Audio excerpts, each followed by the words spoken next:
تفہیم القرآن۔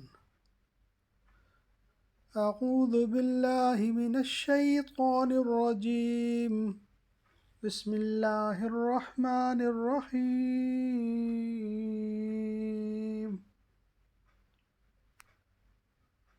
وَلِيَعْلَمَ الَّذِينَ نَافَقُوا وَقِيلَ لَهُمْ تَعَالَوْا قَاتِلُوا فِي سَبِيلِ اللَّهِ أَوِ ادْفَعُوا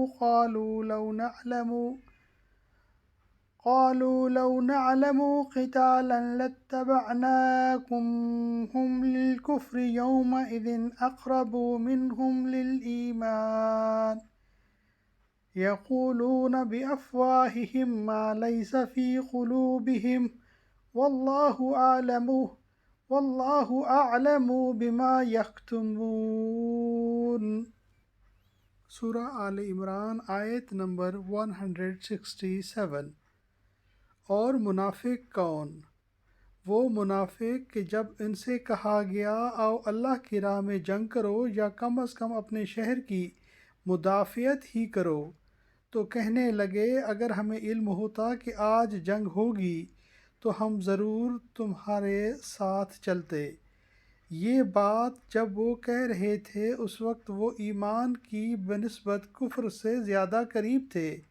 وہ اپنی زبانوں سے وہ باتیں کہتے ہیں جو ان کے دلوں میں نہیں ہوتیں، اور جو کچھ وہ دلوں میں چھپاتے ہیں اللہ اسے خوب جانتا ہے۔